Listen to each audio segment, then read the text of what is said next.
किसी कंपनी का carbon footprint या उसके काम करने के तौर तरीके, ये सब अब सीधे सीधे उसकी माली हालत से कैसे जुड़ गए हैं। तो चलिए आज इसी बात को समझते हैं कि इन फैक्टर्स को अब क्रेडिट रेटिंग के जरिए कैसे देखा परखा जाता है। तो सबसे पहला और सबसे बड़ा सवाल यही है, क्या वाकई में क्लाइमेट चेंज जैसी कोई चीज किसी कंपनी की लोन चुकाने की काबिलियत पर असर डाल सकती है? यहीं से नॉन फाइनेंशियल फैक्टर्स और असल फाइनेंशियल नंबरों के बीच की खींचतान शुरू होती है। ठीक है, तो फिर ये सब क्रेडिट को प्रभावित करता कैसे है? चलिए इसे थोड़ा और करीब से देखते हैं। हम सिर्फ ऊपर ऊपर की बातें नहीं करेंगे, बल्कि उस पूरे फ्रेमवर्क को समझेंगे जिसे मूडीज जैसे बड़े फाइनेंशियल इंस्टीट्यूशंस असल में इस्तेमाल करते हैं। देखिए, यहाँ पर सोच में एक बहुत बड़ा बदलाव आया है। एनवायरनमेंट, सोशल और गवर्नेंस यानी ESG, ये चीजें जिन्हें पहले बस अच्छा लगने वाले मुद्दे माना जाता था, अब उन्हें क्रेडिट क्वालिटी के लिए बेहद जरूरी समझा जाता है। तो ये E, S और G आखिर हैं क्या? आइए ESG एनालिसिस के इन 3 मेन पिलर्स को, जो मिलकर रिस्क की पूरी तस्वीर बनाते हैं, एक एक करके तोड़कर समझते हैं। तो सबसे पहले आता है E, मतलब एनवायरमेंटल। ये इस बात का हिसाब रखता है कि एक कंपनी हमारी कुदरत पर कैसा असर डाल रही है। इसमें क्लाइमेट चेंज से लेकर पोल्यूशन और वेस्ट मैनेजमेंट तक सब कुछ आ जाता है। इसके बाद है S, यानी कि सोशल। ये पूरी तरह से इस बारे में है कि कंपनी अपने एम्प्लॉइज, कस्टमर्स और सोसाइटी के साथ कैसा बर्ताव करती है।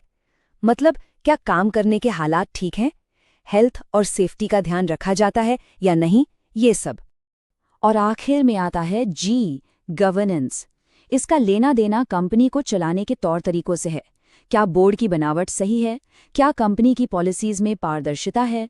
क्या करप्शन को रोकने के लिए कोई सिस्टम बना है? तो आप देख सकते हैं, ये सिर्फ किताबी बातें नहीं हैं। एनवायरनमेंटल रिस्क जैसे कार्बन एमिशन, सोशल इश्यू जैसे कस्टमर रिलेशन और गवर्नेंस का स्ट्रक्चर, ये सब किसी कंपनी के क्रेडिट रिस्क पर सीधा असर डालते हैं। तो सवाल ये है कि मूडीज जैसी बड़ी एजेंसियां इन सारे फैक्टर्स को एक रेटिंग में बदलती कैसे हैं? इसके लिए वो एक 2 स्कोर सिस्टम का इस्तेमाल करते हैं। और ये समझना बहुत जरूरी है कि ये दोनों स्कोर अलग अलग काम करते हैं। इसको समझने का एक बहुत ही आसान तरीका है। इश्यूअर प्रोफाइल स्कोर या IPS को समझिए।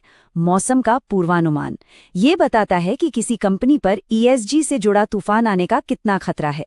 वहीं दूसरी तरफ क्रेडिट इम्पैक्ट स्कोर यानी CIS है नुकसान की रिपोर्ट। ये बताता है कि उस तूफान ने क्रेडिट रेटिंग को असल में कितना नुकसान पहुंचाया। तो मतलब IPS एक तरह से भविष्य की तरफ देख रहा है। ये सिर्फ ये अंदाजा लगाता है कि कोई कंपनी आने वाले वक्त में ESG रिस्क से कितना ज्यादा या कम प्रभावित हो सकती है। ये रेटिंग प्रोसेस का एक बहुत अहम इनपुट है। और CIS वो है असली नतीजा। ये रेटिंग प्रोसेस का आउटपुट है जो साफ साफ दिखाता है कि ESG फैक्टर्स का कंपनी की लोन चुकाने की क्षमता पर असल में क्या असर पड़ा। अच्छा, थ्योरी तो बहुत हो गई। अब असल दुनिया में देखते हैं कि ये ढांचा अलग अलग इंडस्ट्रीज और यहाँ तक कि पूरे देशों पर कैसे लागू होता है। ये जो हम देख रहे हैं, ये मूडीज का सोशल रिस्क हीट मैप है। ये एक जबरदस्त विजुअल टूल है जो दिखाता है कि दुनिया की अर्थव्यवस्था में सोशल रिस्क कहाँ सबसे ज्यादा है। जितना गहरा रंग, उतना ज्यादा रिस्क। और ये कोई छोटा मोटा एनालिसिस नहीं है, बिल्कुल भी नहीं। मूडीज ने सोशल रिस्क के लिए $79 ट्रिलियन के रेटेड डेट यानी कर्ज का आकलन किया है। इससे पता चलता है कि ये एनालिसिस कितने बड़े पैमाने पर किया गया है। और इस एनालिसिस से एक बहुत चौंकाने वाली बात सामने आई कि दुनिया के 21 सेक्टर्स ऐसे हैं जिनमें सोशल रिस्क बहुत ज्यादा या बहुत ही ज्यादा है। तो जब हम कहते हैं हाई रिस्क वाले सेक्टर्स, तो हमारा मतलब है तंबाकू, कोयला खनन और तेल और गैस जैसी इंडस्ट्रीज से। इन सब में कस्टमर रिलेशन, हेल्थ और सेफ्टी और जिम्मेदार प्रोडक्शन से जुड़े सोशल रिस्क पहले से ही मौजूद हैं। और देखिए, ये कहानी सिर्फ कंपनियों तक ही सीमित नहीं है। ये चार्ट दिखाता है कि देशों के लिए भी, जिन्हें सॉवरेन कहते हैं, ESG फैक्टर्स का क्रेडिट क्वालिटी पर अक्सर नेगेटिव असर ही पड़ता है। खासकर सोशल रिस्क तो लगभग हमेशा ही एक नेगेटिव फैक्टर होता है। अब जाहिर है एक सवाल मन में आता है कि कंपनियां इतना सारा मुश्किल डेटा मैनेज कैसे करती हैं। तो प्लान ए के जोहानस वेबर बताते हैं कि अब मार्केट में एडवांस्ड सॉफ्टवेयर आ गए हैं जो कंपनियों को इस डेटा को इकट्ठा करने, कैलकुलेट करने और रिपोर्ट करने में मदद करते हैं, जिससे पूरा प्रोसेस काफी आसान हो गया है।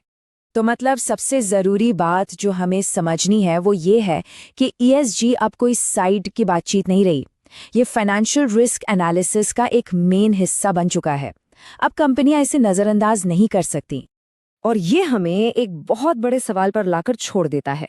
अगर हर तरह के रिस्क को, चाहे वो एनवायरनमेंट से जुड़ा हो या समाज से, अब एक फाइनेंशियल नंबर दिया जा सकता है, तो बिजनेस के भविष्य के लिए इसके क्या मायने हैं? ये एक ऐसा सवाल है जो आने वाले सालों में इंडस्ट्रीज की पूरी शक्ल बदल सकता है।